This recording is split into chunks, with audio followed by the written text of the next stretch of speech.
Alright, happy Thursday morning to you all. It's about 9 a.m. and drizzly and dreary and overcast in Houston.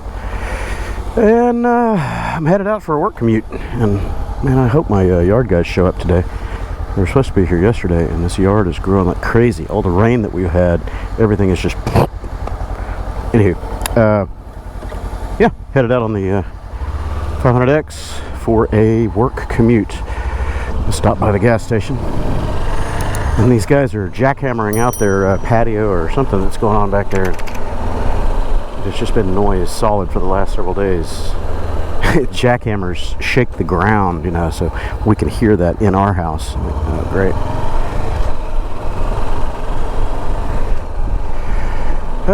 So decided I'd take the 500 today instead of the Rebel because it's going to be very likely raining. I didn't bring my waterproof gloves and boots. I'm just wearing regular stuff, but I did bring the one-piece monkey suit in case I get stuck in a downpour.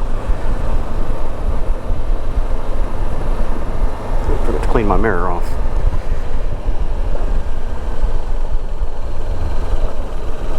Come on. There you go.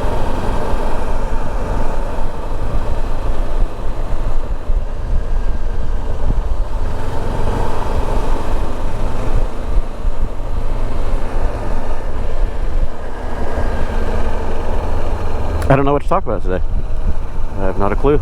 I've been working on some video editing. Gotten a couple of raw videos out, the Life of Birch stuff. Those have been out now for a few days, a week maybe. I've been chopping down a couple of ride vlog videos. I did the Rebel Mustang seat, Mustang Tripper solo seat. I put that video out yesterday or the day before. I'm still working on my Memorial Day trip with the boys, the meetup weekend at Martin Dice Jr. State Park. Got that kind of almost assembled. I'm having trouble with it because I don't know what to put in, what to take out. I didn't really record much in camp this time. I just kind of decided it was going to be a relaxed weekend and not really focusing on video production and all that. I got a couple videos here and there, but no camp setup, tear down, late night fireside talks, none of that. We were all just chilling out and talking on candid topics. I figured that wasn't really suitable for recording. Anyone is welcome to participate in those, of course, but you got to be there. You got to be on site. That's not going to be something that I'm going to record and edit for public consumption. Anyone is welcome to join anytime you want. Just show up.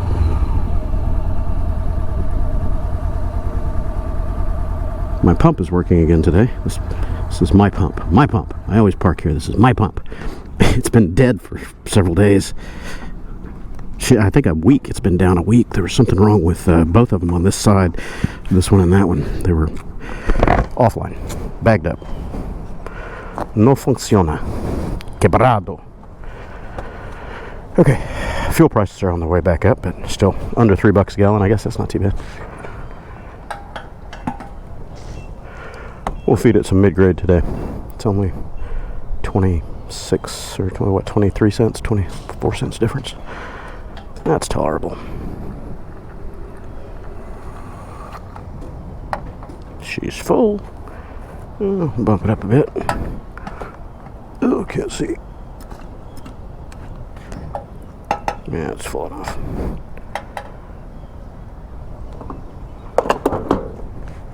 Okay. 3.25 gallons. 2.2. Gimme.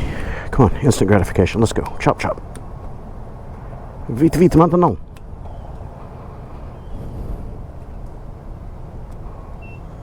Gimme. I'm late for work this morning as usual.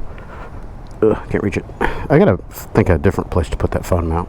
This thing is right in my way. Seal completified.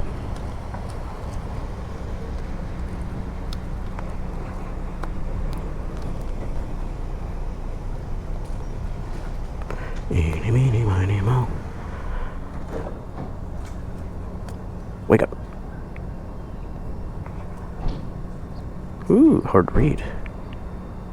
Ooh, real hard to read. Can he get it? Can he get it? I think he got it. 207.8 on the trip. There we go. And here, I gotta do some routine maintenance on this guy. It hasn't seen any TLC since my trip up north to Maryland. So I think this weekend I'm gonna try to. I was just looking up that bike last night. Yeah? Yeah. This is the older one. This is the 2014. So it still has the 17-inch front wheel. Okay. But is 500 enough if you're going on the highway? Hell yeah, hell yeah. Really? You want to sit on it? I'll pull it down off the center stand. Yeah. So I just sold my 19. I had a big old street glide. Uh-huh. I couldn't do anything with it. Yeah, across the state. I've had dozens and dozens of bikes over the years. It's not all the way up. Yeah, come on around. Oh, okay. Come on around, sit on it. I've had dozens and dozens of big full dress tourers, and I just got tired of manhandling 700, 800 pound bikes. What's the point? That's exactly right. Oh, that's so cool. Isn't it great? That's exactly. Yeah, I just want to go around town to the gas station. A lot of people think that the 500s, the middleweight bikes, are not enough to go cruising, touring, highway. That's nonsense, man. I just 3 weeks ago I rode this thing all the way up to Annapolis, Maryland, and back, and I did a 1,500-mile straight-through blast in 23 hours. Did you have to add this windshield? Yeah. This is Madstad up front here. It's about a $250 windshield. It's adjustable. It goes up, down, forward, back. Because I was also, they had these naked bikes I saw. Yeah. What does that mean? Well, naked is no fairing, nothing. It's just, it's open. So, real low cowl on the front of it. And they're okay for around town. But if you get out on the highway, you're just getting beat up by wind pressure. Dude, this thing weighs nothing. Yeah. It's a 400-pound bike. It's half of what. It's fantastic, yeah. The newer ones have a 19-inch front wheel, and the front end, the beak, is set up a little differently, but it's still the same engine with just a few refinements. And I would trust Honda over Yamaha. Oh, hell yeah. Yeah, Honda and Yamaha are my favorite brands because they're just reliable. You change the oil and do basic maintenance, they last forever. So. That's awesome. Yeah, I've got an old BMW. It used to be called an Airhead. Airhead, yeah. It's an 82 at the house. Uh-huh. And it just sits there. It's cool, but technology's changed. Yeah, it's changed. I mean, the old Bemmers are great. I've had a few of those over the years, but it's change-driven, huh? Yeah, these modern parallel twins, especially the newer ones that have got the 270-degree crank, they sound good. They've got lots of torque. They're extremely efficient. I mean, this thing gets 65 plus miles to the gallon on the highway. So, I mean, it's great. How many miles you got on it? 24, 25, something like that. You ride. Oh, yeah, I ride, yeah. Yeah, I put down serious miles. I've got a YouTube channel. I do touring all across the country and doing crazy stuff. Your name? QuasiMotard. Quasi, QuasiMotard, QuasiMotard. Cool, man. Yeah. So they still have a CB500. Yeah. Well, technically, the last year that they did it was 24, and the new 25s are changing over to the NX 500, which is just a rebranding. It's a new name, right? It's the same bike. It just has a new beak on the front and a LCD dash and all that. I saw they had like one called the Versus. The Versus, that's the Kawasaki Versus 650. Equivalent. Yes, but it's a bigger engine. It's sportier. It's faster. You think that is? This is a 500. This is a 500 class. It's technically 492 or something like that. And you don't have any issues with your back or anything? No, especially with this seat. This is the factory seat, and it's very neutral. Okay. No problems at all. I mean, I did 25 hours straight through. Nothing. No problem. Okay. I mean, you get saddle sore, but well, I guess you could stand up on this too. Yeah. If you need to stretch your legs out. Yep. Cool, man. Thank you so much. Yeah. I'm gonna look you up. No worries. Carl Peterson. Yeah. Good to meet you. That's cool. Ugh. All right. Hopefully the camera doesn't kill itself because of overheat sitting still. All right, off we go. Woohoo! Feels good to get moving. It's steamy out here. Where are you going? Left, right, straight. One of the three.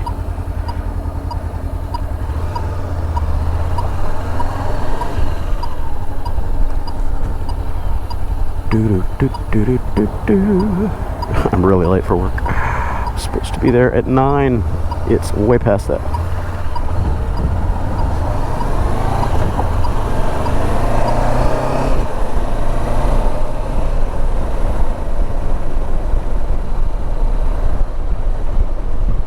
Bump.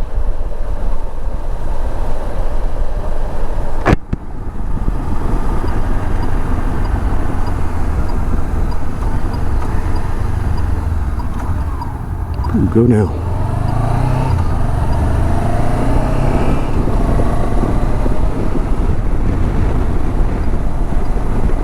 Don't want to be behind you, dude. Secured load. No spanks.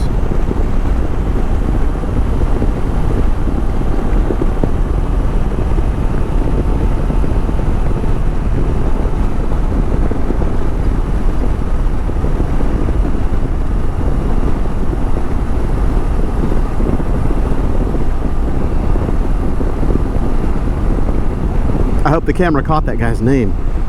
Carl, I think he said. I couldn't tell. I've got earplugs in, so I can't really hear all that well. Nice guy. Interested in downsizing. He said he had a road glide or something like that. Yeah, hell yeah. Those are just too big, man. I'm not into that anymore. I still have the physical strength to wrangle them. I just don't enjoy it. Yeah, everybody, as they get older, they're trying to downsize a little bit, get out of the heavy weight and just the going fast and crazy, I guess, as you calm down in your older years. It's kind of where I'm at. I've done all the go fast shit that I need to do. Had all the go fast bikes and done all my racing and daily ton rides, daily century rides, all that kind of stuff for decades and decades. It doesn't appeal to me anymore. Yeah, kind of my sweet spot that I try to stay in as far as bike weight. Street bikes, big street bikes, 500-ish pounds. It's kind of about as high as I want to go. If it were a bigger sport tourer like an FJ 13 or something like that, I could make excuses for the 560, 580 pounds. The same kind of holds true of the big BMW GSs and even the STs and stuff like that. They're mid to high 500-pound bikes. I can deal with that as long as the reach to the ground is okay and I'm not wrangling it all the time to figure out how to stop on a crown surface without blowing a vein out in the side of my head. But for the most part, I try to stay around 400, 450 pounds for street bikes. It's just a manageable weight. It's got enough heft to it that it doesn't get bullied around by crosswinds too badly.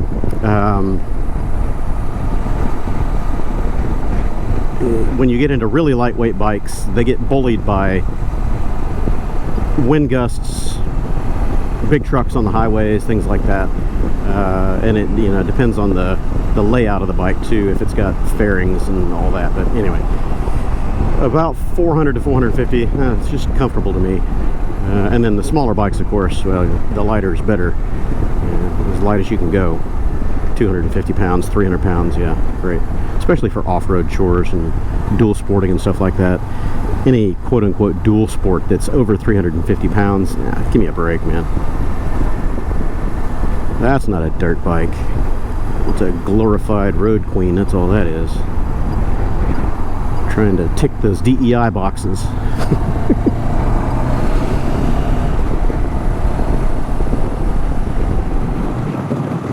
Yes, I need to do the routine maintenance on this guy. It's at 4,000 miles. I usually try to change my oil at 3,000. So, oil change. I need to tension that chain. Thing's way slack. I need to fix it. It's bugging me, especially in slow traffic. On off the throttle, trying to kind of coast along, and your chain lash is getting to be very annoying. What else? That's it. Oil filter change, lube, and set the chain tension. That's it. It's the beautiful thing about these bikes. There's not a lot of maintenance that has to be done. I need to have some business cards made for the channel, QuasiMotard. I still have never done my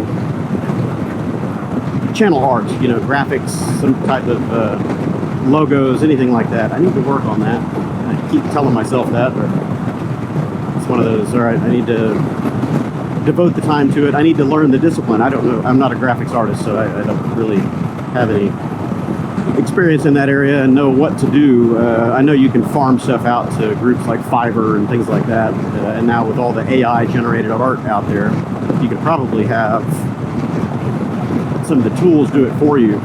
Just kind of parse through it and figure out what looks good and keep doing variations on the theme until you get it right, I guess. I don't know.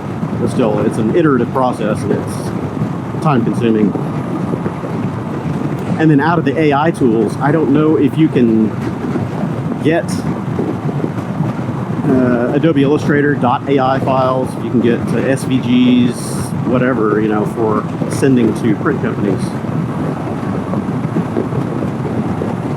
Miata. I need another Miata. I don't want, I need. I was going to say I want. I need another Miata. It's an itch that needs to be scratched. I've been looking for an NC, one of the latest NCs. I think they stopped those in 2016. I can't remember what the last year was, but the third generation NC Miata, the one that all the purists hate, that's the one that I like because it's a little bit bigger internally and externally. It's supposed to be one of the most comfortable of all the generation of Miatas, except for maybe the latest one, but I don't want to spend $35,000. So an NC hardtop, you know, the convertible hardtop, and I might do a 2.5 swap on it. So take out the 2-liter, put in the Mazda 2.5. Reportedly, they're just drop in. You know, there's really no modifications. I think there's one transmission hanger bracket or something that you've got to modify or get from a different car. I don't remember what the story is, but there's one little change that you've got to make in order for it to fit in there properly, but that's it. And you can massage the 2.5 naturally aspirated for just a little bit more power. You know, cams and intake exhaust, things like that, maybe a chip tune or something like that, but it's already a pretty good motor. It's not high stressed. It doesn't have, what are you doing, dude? It's not naturally, or not force injected, it's naturally aspirated, so it's got good torque. It's reasonably efficient, very reliable, so you know, that's all I want. The Mazda is not a heavy car, so you don't need lots and lots of power to move it around. It's a beer can, so 2.5 massaged up to about 230 horsepower or something like that would just be fantastic. I guess I'm just getting too old and frugal. I remember younger, you know, in my 20s and 30s, I didn't mind dropping serious change on sports cars and expensive toys and stuff like that. Of course, my life was different. I was single until I was 30, but now I just can't justify those expenses in my head. I would much rather spend, you know, $5,000, maybe up to $10,000 on bikes or something like that. And you get all the fun of having multiple of them and the choice and all that, and you're still nowhere near the price of even one sports car. So I don't know. I don't know how to approach that topic without being a dick, but I get a lot of hate comments about, oh yeah, you got 20 bikes or cry me a river, you know, that kind of nonsense. What those people don't understand is their perception is skewed. All of my bikes combined, if I added every one of them up that are in my stable right now, total value on them is under $30,000 for all of them. So even if I had bought them new, which I didn't, I buy a lot of them used, or I get good deals or one thing or another. Even new, the total value wouldn't be over $40,000. So put that in perspective. Think about how much a new family sedan costs. A new Honda Accord, you know, mid-level trim is going to cost you $42,000, $43,000. Oh, you want an SUV? Okay, well, let's look at a Honda Pilot, for example. They're 55 grand now. Give me a break.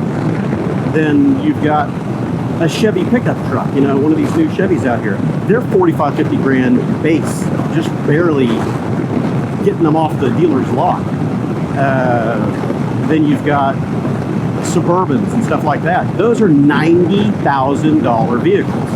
So, you know, people hating on me for having 10 bikes, you know, 10 road bikes, 15 road bikes, whatever it is. You're not good at math, apparently, if that bothers you, or if you think that I live some kind of crazy privileged life. I pay for all my stuff. Nothing's given to me free. Work my ass off for everything. And I just choose where I want to spend the money. Buy an accessory for the bike. Buy a GPS or whatever. People are like, it's crazy expensive, blah, blah, blah, this and that. Okay, well, it's 350 bucks. You go eat out now, a family of 4 eating out, you're going to spend 85 bucks at just about any fast food joint, decent joint, let's say. I mean, hell, you go to McDonald's, it's going to be 50 bucks for 4 people. So you just pick and choose your battles. You decide where you're going to spend the money. Don't eat out. Skip a meal, save that 50 bucks for that day. I mean, shit, you do that twice in a day, you're looking at over 100 bucks. All right, save that 100 bucks for that day. Shovel down those chemicals and poor excuses for food, and then shit them out later, 2 hours later into the toilet. You know, figure out a better way to use that money. Anyway, I'm preaching.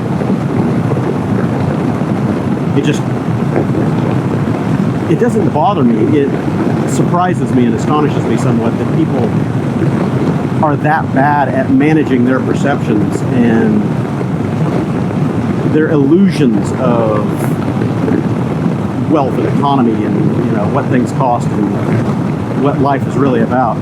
They see certain things as status symbols or whatever, and they don't understand that the money that is spent on a lot of that drivel, especially new vehicles, is literally a waste. It's just wasted money. You're burning your money, and all the market surrounding those things is designed to keep you poor, period. I mean, just look at depreciation schedules and stuff like that. You buy a new vehicle, you drive it off the lot, you just lost 20%. Why? The asset itself has not changed. It's the perception and the game that's being played on top of that. It's all designed to keep you poor and keep your money in somebody else's pockets. And then the status symbol of certain brands and all that. People are just, clueless.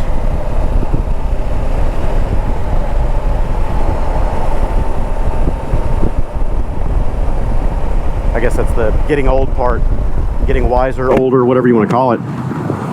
For me, vehicles changed about 15 or so years ago. They're no longer some type of a boutique asset, a quote-unquote asset, something that I'm hoarding or coveting. They're nothing more than appliances for me. They're just an appliance. I use it to go from place to place. I don't want to do any extra maintenance on it if I can avoid it. I don't want to spend extra in silly upgrades and high performance this and that and all. If it's not functional, it's not going on there. And generally toward the efficiency side of things, if it's going to make it more efficient or safer, yeah, I'll do that. Because the reality is, any upgrade you put on any machine, whether it's a car or a bike, you're not getting that money back. You just burn that money and threw it away. So I hope you can get use out of it. Otherwise, maybe you can learn the lesson and not do it again. People buy new bikes and put $5,000 worth of upgrades on it. It's a $6,000 bike and they put $5,000 worth of shit on it. And then they want to go and sell it and they want to get $11,000 out of it. I'm sorry, the math doesn't work that way. You've still got an asset that just depreciated as soon as you started using it. So all those extras, not going to happen.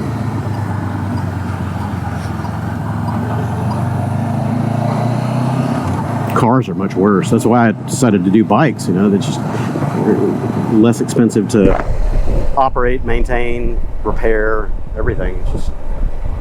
It's just a conveyance. It's getting you from place to place. So why spend more to do that than you have to?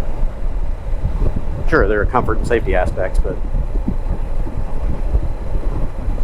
you got to live, right?